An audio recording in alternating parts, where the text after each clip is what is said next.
بھائی یونیورسٹی میں اگر کوئی ایجوکیشن ہے، مس گیدرنگ ہے، آپ اپنا پڑھیں، آپ لڑکیوں کو نہ جھانکا تاکی کریں، آپ اپنا پڑھیں، آپ آرام سے گھر آ جائیں، اس میں کیا ہے؟ کوئی ضرورت کی بات چیت واقعی کرنی ہے تو کر سکتے ہیں، سسٹر کہہ کے، آپ مجبوری میں کوئی بات کرنی ہو تو سسٹر وہ یہ نوٹس مجھ سے گم ہو گئے ہیں، آپ کے پاس اگر ہیں تو میں فوٹو کاپی کر لیتا ہوں، لیکن اگر میل سے ہو سکتا ہے تو فیمیل سے ضرورت نہیں ہے، لیکن اگر کوئی ضرورت کی بات ہے تو پھر ٹھیک ہے۔ واللہ یعلم المفسد من المصلح، اللہ جانتا ہے کس کے دل میں فساد ہے اور کس کے دل میں فساد نہیں ہے، سمجھتے ہیں نا؟ میں نے تو کو ایجوکیشن میں یونیورسٹی میں پڑھنا اتنا آسان کر دیا ہے، ہم تو ٹینشن ہی ختم کر دی۔ علماء تو بیانات میں یہ کرتے ہیں نظر کی حفاظت کرو، کو ایجوکیشن میں کسی کو نہ دیکھو، کوئی اچھی لگ رہی ہے تو بہت گناہ مل رہا ہے آپ کو، یوں یوں یوں۔ میں کہتا ہوں جو اچھی لگ رہی ہے نکاح کا پیغام بھیج کے شادی کرو، اتنا آسان کر دیا نا، شادی ہو گئی، دوبارہ اچھی لگ رہی ہے اس سے بھی کر لو، پھر بھی ٹھڑک پوری نہیں ہوئی، اچھی لگ رہی ہے اس سے بھی کر لو، پھر بھی ٹھڑک پوری نہیں ہو رہی اور اچھی لگ رہی ہے اس سے بھی کر لو، پھر بھی ٹھڑک پوری نہیں ہوئی تو اس کا مطلب آپ کو خارش کی بیماری ہے۔ وہ ایک بادشاہ تھا نا، یہ ریکارڈ ہو رہا ہے، ایک بادشاہ نے نجومی سے کہا مجھے یہاں خارش ہو رہی ہے، نجومی نے کہا اس تاریخ کو جس کو یہاں خارش ہوتی ہے یہ اس کی علامت ہوتی ہے کہ آپ کو ایک نیا علاقہ آپ فتح کرنے والے ہیں۔ بادشاہ نے کہا مجھے ادھر بھی خارش ہو رہی ہے، نجومی نے ذائچہ نکالا اور یہ بولا ہاں یہ اس کی علامت ہے، آپ کے ایک بیٹا پیدا ہونے والا ہے جو بڑا شہزادہ ہوگا۔ بادشاہ نے کہا مجھے ادھر بھی خارش ہو رہی ہے، نجومی نے پھر کتاب نکالی ذائچے مائچے، بولا اب جو ہے نا ایک ملک کا بادشاہ آپ سے سلو کر لے گا۔ بادشاہ نے کہا ادھر بھی ہو رہی ہے، نجومی نے کہا آپ کو خارش کی بیماری ہے، کسی اچھے حکیم سے اس کا علاج۔ تو اگر 4 سے بھی خواہش پوری نہیں ہو رہی اس کا مطلب آپ 1 نمبر کے ٹھرکی ہیں، آپ کا دنیا میں کوئی بھی علاج نہیں ہو سکتا، سمجھ رہے ہو؟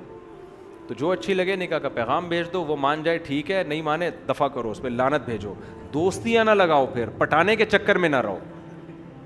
مسئلہ یہ ہوتا ہے کہ نکاح کا پیغام بھیجا نہیں اس نے قبول کیا، پھر اس سے SMS بازیاں، پھر اس سے دوستیاں، اپنے آپ کو مطمئن کر لیتے ہیں یار ہم تو نکاح کے چکر میں کر رہے ہیں۔ بھائی نکاح کے چکر میں آپ اس سے دوستیاں کہاں لگا سکتے ہو، ہنسی مذاق کہاں کر سکتے ہو، یہ اتنا حلال حرام میں یہی تو فرق ہے نا۔ اچھی لگ رہی ہے پیغام بھیجو۔ ایک صاحب نے مجھے اپنا یونیورسٹی کا واقعہ بتایا، اس نے مجھے بتایا کہ میں پڑھتا تھا، مجھے ایک لڑکی اچھی لگنے لگی، تو یہ تھے بھی شریف، کبھی اس طرح کا کوئی لگی نہیں ان کو، بہت نیک شریف آدمی ہیں۔ کہہ رہے ہیں مجھے اچھی لگنے لگی، میں بہت ٹینشن میں آ گیا کہ یار اب میرا بار بار دل کر رہا ہے اس سے بات کرنے کو۔ کہہ رہے اللہ کا خوف تھا اس کے دل میں، تو کہہ رہے میں نے اس کو ایک ڈائری دی اور کوئی ہوم ورک کے نام پہ نا، کچھ جیسے ہوتا ہے نا کہ ہوم ورک ہے تو یہ اس میں میں نے نوٹس لکھے، اس نے کہیں مانگے ہوں گے، میں نے اس کو دے دی، تو ڈائری میں نے سیدھے سیدھے لکھ دیا آپ سے میں شادی کرنا چاہتا ہوں۔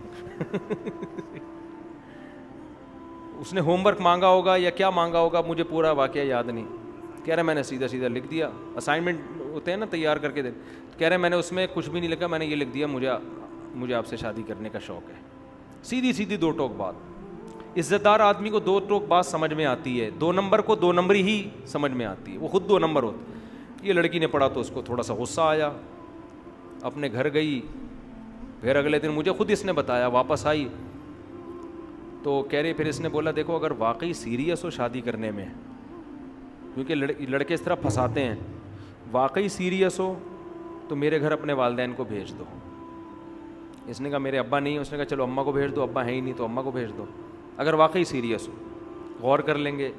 اس نے مجھے لڑکے نے خود سنایا، کہہ رہے ہم اپنی اماں کو لے کے پہنچ گئے، آج ماشاءاللہ ان کے بچے ہیں، کئی سال ہو گئے شادی کو، ہنسی خوشی زندگی گزر رہی ہے، سمجھ رہے ہو نا۔ تو دوبارہ پسند آتی تو بھی ڈائری میں لکھ کے، لیکن ان کو پسند ہی نہیں آئی، وہ اتنی پسند تھی کہ وہ اس میں کہہ رہے میں اسی میں مطمئن ہو گیا، ہنسی خوشی زندگی گزر رہی ہے، کہہ رہے مجھے پہلی دفعہ میں پسند کی۔ ایسے ہر آدمی ایسا خوش قسمت ہوتا نہیں ہے، یہ ذہن میں رکھیں، کہیں آپ کو بھی پسند آئی آپ نے ڈائری میں لکھ کے دے دیا، اگلا رشتہ داروں کو لے کے پہنچ جائیں، ایسا ام للانسان ما تمنا، قرآن کہتا ہے ہر تمنا والی چیز تمہیں زندگی میں نہیں، ہو سکتا ہے پورا بک اسٹال آپ ڈائریوں کا خالی کر دو، ایک بھی لفٹ نہ کرائے آپ، لیکن طریقہ یہی ہے۔ طریقہ کیا ہے؟ یہی ہے، نکاح اللہ نے حلال کیا ہے، پیغام بھیجو، نہیں ہے اگر وہ کہہ دیتی بھائی مجھے نہیں کرنی آپ سے، ختم، دماغ ہٹاؤ وہاں سے. یہ جو عشق کے جذبات کہتے ہیں نا ختم نہیں ہو رہے, یہ اس لیے ختم نہیں ہوتے آپ ختم کرنا چاہتے نہیں ہو. چاہو تو ختم ہو جاتا ہے. آپ دماغ نہ اس کا کبھی دماغ میں جان کا تصور لاؤ, نہ اس کا نمبر رکھو, کوئی رسپانس نہیں, تو ختم ہو جائے گا تھوڑے دنوں میں. سمجھتے ہو؟ تو یہ بہترین حل ہے, اس سے فتنے سے بچو گے. حلال پہ آ جاؤ تو حرام سے بچ جاؤ گے. آپ کو تو بہت آفریں آتی ہوں گی. آپ اچھا شادی شدہ ہیں ماشاء اللہ.